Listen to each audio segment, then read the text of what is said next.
ಚಿಂದಿ ಉಡಾಯಿಸೋ ಖಾರ ಬಣ್ಣ ರುಚಿಯನ್ನು ನೀಡುತ್ತದೆ. ಮೆಣಸಿನ ಪುಡಿ ಚಿಂದಿ ಉಡಾಯಿಸೋ ಖಾರ ಬಣ್ಣ ರುಚಿ. ಮಾಹಿತಿಗೆ ಇನ್ನು ಅಕ್ರಮ ಶಸ್ತ್ರಾಸ್ತ್ರ ಹೊಂದಿದಂತಹ ಪ್ರಕರಣ, ಈ ಪ್ರಕರಣದ ವಿಚಾರಣೆಗೆ ಇನ್ನೂ ಮಹೇಶ್ ಶೆಟ್ಟಿ ತಿಮ್ಮಾರೋಡಿ ಹಾಜರಾಗಿಲ್ಲ. ಬಂಧನದ ಭೀತಿಯಲ್ಲಿ ತಲೆಮರೆಸಿಕೊಂಡಿದ್ದಾರೆ ತಿಮ್ಮಾರೋಡಿಗಾಗಿ ಪೊಲೀಸರು ಹುಡುಕಾಟ ನಡೆಸ್ತಾ ಇದ್ದಾರೆ. ನಿರೀಕ್ಷಣಾ ಜಾಮೀನಿಗೆ ಅರ್ಜಿ ಸಲ್ಲಿಸಿದ್ದಾರೆ ತಿಮ್ಮಾರೋಡಿ. ನಾಳೆ ನಡೆಯಲಿದೆ ನಿರೀಕ್ಷಣಾ ಜಾಮೀನು ಅರ್ಜಿಯ ವಿಚಾರಣೆ. ನಿರೀಕ್ಷಣಾ ಜಾಮೀನು ಸಿಕ್ಕ ಬಳಿಕ ಹಾಜರಾಗೋ ಸಾಧ್ಯತೆ ಇದೆ.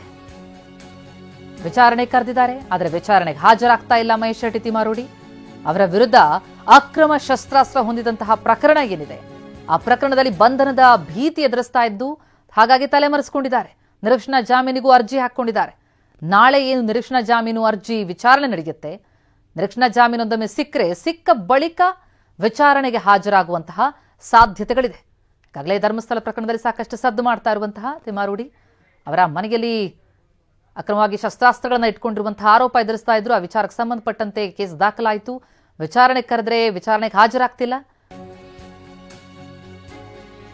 ಇನ್ನು ಧರ್ಮಸ್ಥಳ ಪ್ರಕರಣದ ತನಿಖೆಯನ್ನು ಎಸ್ಐಟಿ ಚುರುಕುಗೊಳಿಸಿದೆ. ಜೊತೆಗೆ ವಿಡಿಯೋ ಮಾಡಿದ್ದ ಯೂಟ್ಯೂಬರ್ಗಳಿಗೆ ಸಂಕಷ್ಟ ಮುಗಿತಾ ಇಲ್ಲ. ಮತ್ತೆ ವಿಚಾರಣೆಗೆ ಬರೋದಕ್ಕೆ ಯೂಟ್ಯೂಬರ್ಗಳಿಗೆ ನೋಟಿಸ್ ಕೊಟ್ಟಿದೆ ಎಸ್ಐಟಿ. ಯೂಟ್ಯೂಬರ್ ಸಮೀರ್ ಸೇರಿದಂತೆ 5ಕ್ಕೂ ಹೆಚ್ಚು ಯೂಟ್ಯೂಬರ್ಗಳಿಗೆ ಈಗಾಗಲೇ ನೋಟಿಸ್ ಹೋಗಿದೆ. ವಿಚಾರಣೆಗೆ ಬನ್ನಿ ಅಂತ ಎಸ್ಐಟಿ ಅಧಿಕಾರಿಗಳು ನೋಟಿಸ್ ಕೊಟ್ಟಿದ್ದಾರೆ. ಹಾಗಾಗಿ ಇವತ್ತು ಎಸ್ಐಟಿ ವಿಚಾರಣೆಗೆ ಯೂಟ್ಯೂಬರ್ಗಳು ಹಾಜರಾಗುವ ಸಾಧ್ಯತೆ ಇದೆ. ಪ್ರಶ್ನಾವಳಿಗಳೊಂದಿಗೆ ಎಸ್ಐಟಿ ಅಧಿಕಾರಿಗಳು ಸಿದ್ಧ ಆಗಿದ್ದಾರೆ. ಮಾಸ್ಕ್ ಮ್ಯಾನ್ ಚಿನ್ನಯ್ಯ ಹೇಳಿಕೆಯನ್ನು ಆಧರಿಸಿ ಎಸ್ಐಟಿ ಅಧಿಕಾರಿಗಳಿಂದ ತನಿಖೆ ನಡೆಸ್ತಾ ಇದ್ದಾರೆ. ಇದಕ್ಕೆ ಸಂಬಂಧಪಟ್ಟಂತೆ ಸಮೀರ್ ಎಂಡಿ ಸೇರಿದಂತೆ 5 ಯೂಟ್ಯೂಬರ್ಗಳಿಗೆ ಮತ್ತೆ ವಿಚಾರಣೆಗೆ ಹಾಜರಾಗುವಂತೆ ಈಗ ನೋಟಿಸ್ ಹೋಗಿದೆ. ಇವತ್ತು ಅವರೆಲ್ಲ ವಿಚಾರಣೆಗೆ ಹಾಜರಾಗುವಂತಹ ಸಾಧ್ಯತೆಗಳು ಕಂಡು ಬರ್ತಾ ಇದೆ. ಈ ಬಗ್ಗೆ ಇನ್ನಷ್ಟು ಡೀಟೇಲ್ಸ್ ಕೊಡ್ತಾರೆ ನಮ್ಮ ಪ್ರತಿನಿಧಿ ಅಶೋಕ್. ಈಗ ಸಂಪರ್ಕದಲ್ಲಿದ್ದಾರೆ. ಅಶೋಕ್, ಮತ್ತೆ ಯೂಟ್ಯೂಬರ್ಗಳಿಗೆ ಏನು ಸಂಕಷ್ಟ ಎದುರಾಗಿದೆ? ಎಲ್ರಿಗೂ ಇವತ್ತು ವಿಚಾರಣೆಗೆ ಬರುವಂತೆ ಹೇಳಿರುವಂತದ್ದ, ಯಾರೆಲ್ಲ ಬರೋ ಸಾಧ್ಯತೆಗಳಿದೆ, ಏನ್ ಬೆಳವಣಿಗೆ ಆಗ್ತಾ ಇದೆ? ಪ್ರತಿಮಾ, ಧರ್ಮಸ್ಥಳ ಬೋರ್ಡ್ ಪ್ರಕರಣಕ್ಕೆ ಸಂಬಂಧಪಟ್ಟಂತೆ ಈಗಾಗಲೇ ಎಸ್ಐಟಿ ಅಧಿಕಾರಿಗಳು ತನಿಖೆಯನ್ನು ಇನ್ನಷ್ಟು ಚುರುಕುಗೊಳಿಸಿದ್ದಾರೆ. ಇವತ್ತು ಯೂಟ್ಯೂಬರ್ಗಳಿಗೆ ಬರುವಂತೆ ವಿಚಾರಣೆಗೆ ಹಾಜರಾಗುವಂತೆ ಎಸ್ಐಟಿ ಅಧಿಕಾರಿಗಳು ನೋಟಿಸ್ ಅನ್ನು ನೀಡಿದ್ರು. ಸೊ 5ಕ್ಕೂ ಅಧಿಕ ಯೂಟ್ಯೂಬರ್ಗಳಿಗೆ ನೋಟಿಸ್ ಅನ್ನು ನೀಡಿದ್ರು. ಅದರಲ್ಲೂ ಪ್ರಮುಖವಾಗಿ ಯೂಟ್ಯೂಬರ್ ಸಮೀರ್ ಎಂಡಿ ಕೂಡ ನೋಟಿಸ್ ಅನ್ನು ನೀಡಿದ್ರು. ಸೊ ಇವರೆಲ್ಲರೂ ಕೂಡ ಇವತ್ತು ವಿಚಾರಣೆಗೆ ಹಾಜರಾಗುವಂತ ಸಾಧ್ಯತೆ ಇದೆ. ಇನ್ನು ಈ ಪ್ರಕರಣಕ್ಕೆ ಸಂಬಂಧಪಟ್ಟಂತೆ ಯೂಟ್ಯೂಬರ್ಗಳು ಈ ಪ್ರಕರಣದ ಕುರಿತಂತೆ ಒಂದಿಷ್ಟು ವಿಡಿಯೋಗಳನ್ನು ತಮ್ಮ ಯೂಟ್ಯೂಬ್ ಖಾತೆಯಲ್ಲಿ ಹಾಕೊಂಡಿದ್ರು. ಅದರಲ್ಲೂ ಸಮೀರ್ ಸುಮಾರು 30 ನಿಮಿಷಗಳ ಕಾಲ ಒಂದು ತಂತ್ರಜ್ಞಾನ ಬಳಸಿಕೊಂಡು ಈ ಪ್ರಕರಣದ ಪ್ರಾರಂಭದಲ್ಲಿ ಒಂದು ವಿಡಿಯೋವನ್ನು ಹರಿಬಿಟ್ಟಿದ್ದ.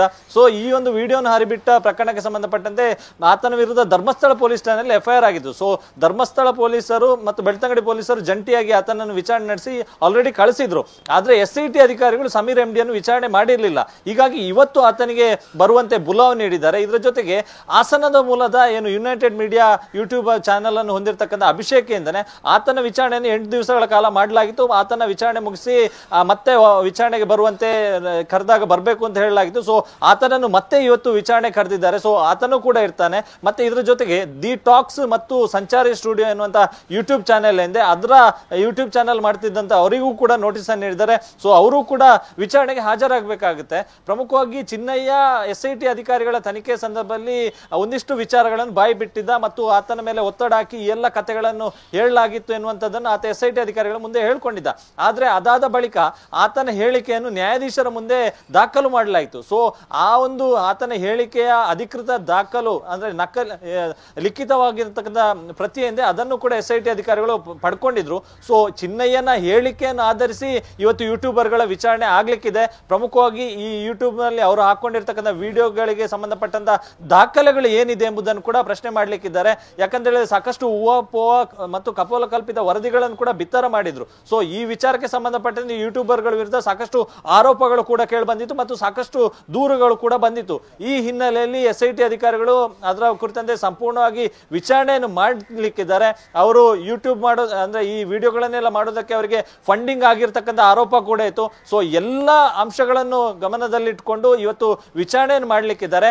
ಅಭಿಷೇಕ್ನ ವಿಚಾರಣೆ ಆಲ್ರೆಡಿ ಆಗಿದೆ, ಆದ್ರೆ ಇನ್ನಷ್ಟು ವಿಚಾರಣೆ ಆಗಬೇಕಾಗಿದೆ. ಸೊ ಆ ಹಿನ್ನೆಲೆಯಲ್ಲಿ ವಿಚಾರಣೆ ನಡೀಲಿಕ್ಕಿದೆ. ಹೀಗಾಗಿ ಇವತ್ತು 5ಕ್ಕೂ ಹೆಚ್ಚು ಯೂಟ್ಯೂಬರ್ಗಳು ಬೆಳ್ತಂಗಡಿ ಎಸ್ಐಟಿ ಪೊಲೀಸ್ ಠಾಣೆಯಿಂದ ಆ ಒಂದು ಪೊಲೀಸ್ ಠಾಣೆಗೆ ಬರ್ಲಿಕ್ಕಿದ್ದಾರೆ, ಅಲ್ಲಿ ವಿಚಾರಣೆ ನಡೀಲಿಕ್ಕಿದೆ ಮತ್ತು ಯೂಟ್ಯೂಬ್ಗಳ ವಿಚಾರಣೆಗೆ ಸಂಬಂಧಪಟ್ಟಂತೆ ಒಂದಿಷ್ಟು ಪ್ರಶ್ನಾವಳಿಗಳನ್ನು ಕೂಡ SIT ಅಧಿಕಾರಿಗಳು ಆಲ್ರೆಡಿ ರೆಡಿ ಮಾಡಿ ಇಟ್ಕೊಂಡಿದ್ದಾರೆ. ಸೊ ಒಂದಿಷ್ಟು ಕ್ರಾಸ್ ಕ್ವಶನ್ ಗಳನ್ನು ಕೂಡ ಮಾಡ್ತಾರೆ. ಈ ಪ್ರಕರಣದ ಮಾಹಿತಿ ಮೊದಲು ಎಲ್ಲಿಂದ ಬಂತು ಮತ್ತು ಗಮನಿಸಬೇಕು, ಈ ಯೂಟ್ಯೂಬರ್ಗಳು ಚಿನ್ನಯ್ಯನ ಇಂಟರ್ವ್ಯೂಗಳನ್ನು ಕೂಡ ತಮ್ಮ ಯೂಟ್ಯೂಬ್ ಖಾತೆಯಲ್ಲಿ ಪ್ರಸಾರ ಮಾಡಿದ್ರು. ಪ್ರಾರಂಭದಲ್ಲಿ ಆತ ಮಾಸ್ಕ್ ಹಾಕಿದ ಇಂಟರ್ವ್ಯೂಗಳನ್ನು ಪ್ರಸಾರ ಮಾಡಿದ್ರೆ ಚಿನ್ನಯ್ಯನ ಯಾವಾಗ ಬಂಧನ ಆಗುತ್ತೆ ಅದಾದ ಬಳಿಕ ಮಾಸ್ಕ್ ಇಲ್ಲದೆ ಇರತಕ್ಕಂಥ ಸಂದರ್ಶನದ ವಿಡಿಯೋಗಳನ್ನು ಕೂಡ ಪ್ರಸಾರ ಮಾಡಿದ್ರು. ಸೊ ಇದೆಲ್ಲವನ್ನು ಕೂಡ ಮೊದಲೇ ಪ್ರೀ ರೆಕಾರ್ಡ್ ಮಾಡಿಟ್ಕೊಂಡಿರೋದ್ರಿಂದಾಗಿ ಇವರಿಗೆ ಆ ಮಾಹಿತಿ ಹೇಗೆ ಗೊತ್ತಾಯ್ತು ಮತ್ತು ಇವರಿಗೂ ಈ ಬುರುಡೆ ಪ್ರಕರಣಕ್ಕೆ ಸಂಬಂಧಪಟ್ಟಂತೆ ಏನು ಲಿಂಕ್ ಮತ್ತೆ ಇವ್ರ ಜೊತೆ ಬೇರೆ ಯಾರಿದ್ದಾರೆ, ಸೊ ಎಲ್ಲಾ ಆಯಾಮದಲ್ಲೂ ಕೂಡ SIT ಅಧಿಕಾರಿಗಳು ತನಿಖೆಯನ್ನು ಮಾಡ್ಲಿಕ್ಕಿದ್ದಾರೆ. ಸೊ ಈ ನಿಟ್ಟಿನಲ್ಲಿ ಇವತ್ತು ತನಿಖೆ ಮುಂದುವರಿಲಿಕ್ಕಿದೆ. ಪ್ರತಿಮಾ, ಥ್ಯಾಂಕ್ ಯು ಅಶೋಕ್ ತಮ್ಮ ಮಾಹಿತಿಗೆ.